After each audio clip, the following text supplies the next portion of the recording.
He emerged from the quiet farmlands not as a product of rugby's conventional pipeline, but as an enigma, a country boy who possessed an undefinable something that made him fundamentally different from every player who came before him. Richie McCaw's dominance wasn't merely about skill or strength. It was rooted in an X-factor, a potent blend of unseen resilience and an almost mythical competitive ferocity that allowed him to bend the will of games and opponents in ways few others ever could. He wasn't just playing rugby, he was waging a uniquely personal war on every blade of grass. At first glance, one might note his immense physicality, but it was his sheer unyielding endurance that truly astounded.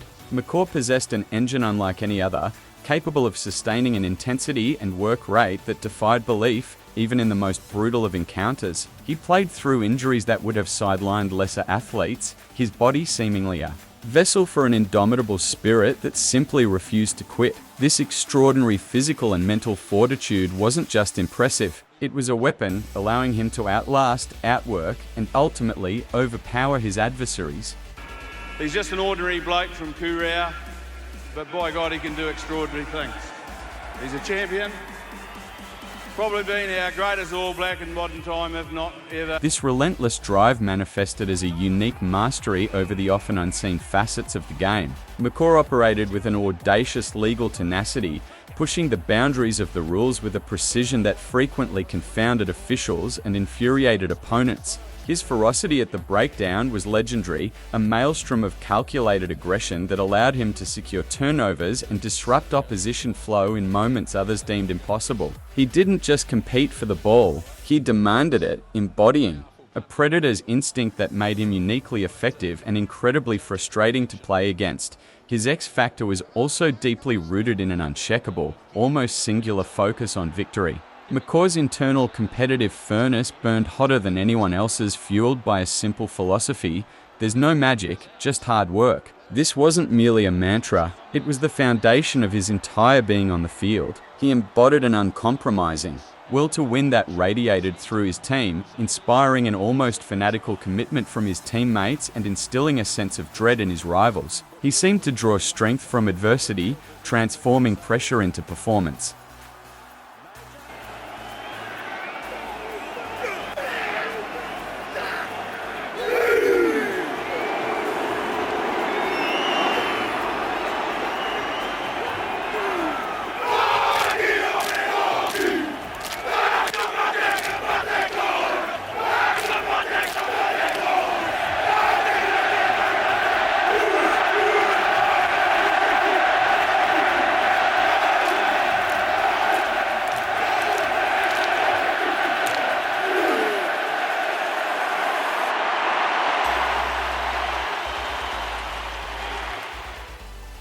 Before we go further, thank you for supporting this channel. Please like, subscribe and leave a comment. We would love to hear from you. We here at Rugby Chopper aim to continue this unique blend of physical resilience, strategic aggression, and unparalleled mental fortitude culminated in his ability to be the ultimate big game player. When the stakes were highest, when the pressure was most immense in World Cup, finals, or crucial deciders, McCaw consistently delivered the pivotal, game-winning plays. He didn't just rise to the occasion, he owned it, his distinct qualities shining brightest under the most intense scrutiny, solidifying his reputation as rugby's most reliable, clutch performer. Ultimately, Richie McCaw's legacy transcends his impressive trophy cabinet and extraordinary statistics. He forged a path defined by a profound difference, a relentless will, an unyielding physical presence, and a competitive spirit that pushed the boundaries of what was thought possible in professional rugby. He wasn't just a great player, he was a revolutionary force, leaving an indelible mark as the country boy who quite simply and profoundly played differently. Getting close now. Ball still there, 19 phases. McCaw, can they drive him over? They can!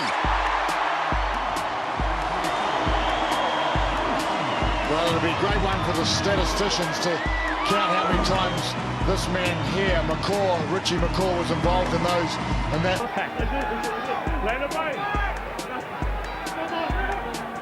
Matt Field has it snatched away from him.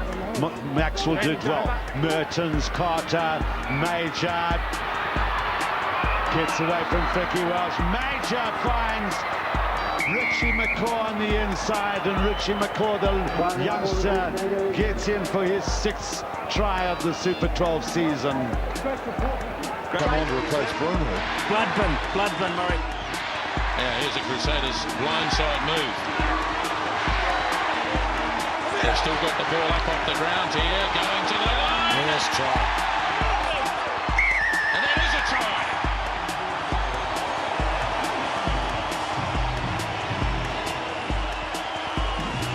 Might be Richie McCaw, I think. Got the blood dripping from the cut above the eye. But Stationary position, right under the sticks, good position. Carter carries the ball up. Stolen. Yep, that's illegally done though. Taken quickly, no point kicking for goal now. Right, it goes to Thorne. They went back to 10 metres. Nut Brown. Merton spins it for Carter. Goal line's only 3 or 4 metres away here. The Crusaders are looking to give their fans something to shout about. Mertens has a go. Takes on Phil Waugh. Ball is still alive though for the Crusaders. They're going to have a go at the line, and they score it. Well, finally, after 74 minutes, Richie McCaw has scored a try for the Crusaders. Well, the crowd. I was looking. They're going to tap and go. Marshall away to the big men, trying to swivel over. Stout defence. There it is though. Richie McCaw gets in. It seemed inevitable. And a 3rd try for the Crusaders from this wonderful open side flanker. Well, McCaw was, he ran back when the penalty was first given and retrieved the ball. Now, absolutely, to get their discipline right. And now, an opportunity again for the Crusaders. Brad Thorne. Now the pick and drive. They're only about a metre out, getting very close indeed. The Crusaders, did they get it down? Yep. Yes, they did. Richie McCaw. McCaw gets the try. They've had to wait a long time in this first half to get the 5-pointer. In the end, it was quite an easy try for them. Yeah, you don't want to give the Crusaders a sniff. Make it. taken down to the back by Reuben Thorne. Canterbury having another crack at the line. Try. And it's Chris Jack, I think. Let's have a look. Or maybe Richie McCaw. Yeah, I think it's McCaw in this boat. One side's line out is operating well, the other is not. Pretty well sums up the game. Offloads immediately then to Nonu. Well held on this occasion. The options available though to New Zealand from this sort of position. Collins makes the half break. Good offload, but sets it up. Inside for Carter. Good ball inside to Williams. McCaw charging for the try line. And Richie McCaw caps a superb all-round display with the try that he so richly deserves. Chance for Kelleher to get things going again. Gaps appearing all over the place. Umanga hands it up to Rokothoko. Lovely support play. Smith again. Well tackled. Couldn't get the ball away either. But now New Zealand come up to play them all in game. Fax doing the job of forwards, loose forwards as well. Finally creating the score. McCaw scores again, his second try in a few minutes. There. All Blacks having a bit of fun now. They might decide. Here's Marshall taking it smartly. Well, they got a chance of rub salt into the wound, haven't they? And I guess they're hell bent on that.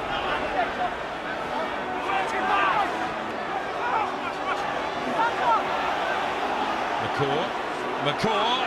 Oh, try. McCaw's in.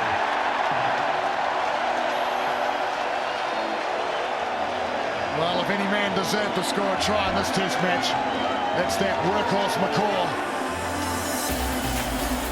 He has just been superb. He's never flinched been hammered.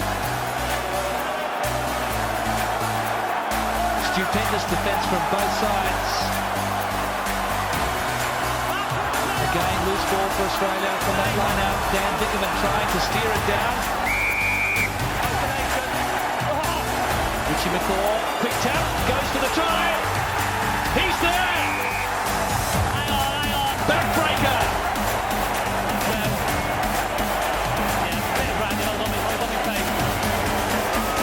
Richie McCaw is confident.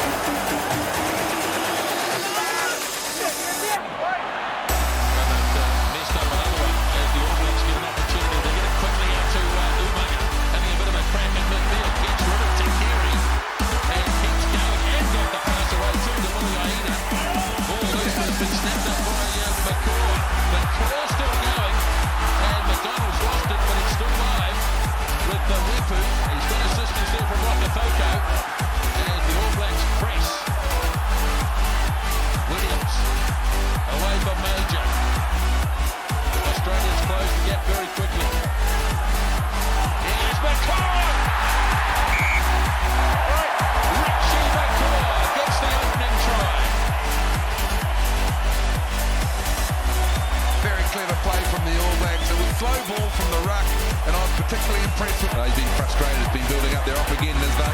Yes, they are. McCaw's almost there. You get the feeling a try is very close. Somerville twisting and turning. Blues desperately holding him up. Off the ground, guys. It's off the ground, so it's. No, use your hands, Nine. Right here. McCaw has another crack. Timeout. And he had to go at the post. He reckons he scored it.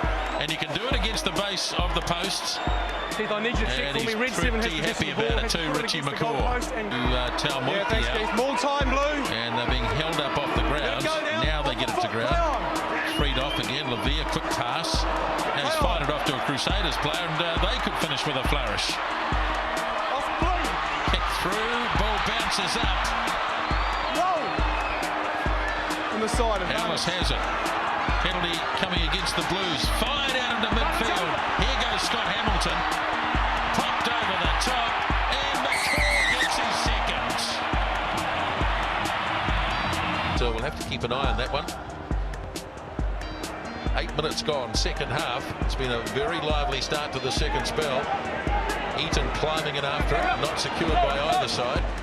Quickly cleared away by Gear. Nicely done by Kelleher. The All Blacks turning it to their advantage. Soialo holds the pass up for Major. Now there's a chance. Looking left and right. The kick for Rokafoko. Larkham getting back after it. He's controlled it, or has he? And it's over the goal line. And he wants to check it here to see whether an All Black hand is lying on the ball. I don't think that Larkham has his hands on it. I think he's got his legs on it. He loses it there, okay? Then he hasn't got control of the ball anymore. McCaw comes down. Did he actually have control? He touches it there, but I don't know. We'll leave that to the other guy. Well, it may well be the only hand on the ball. Well, that's what I'm saying. Yeah.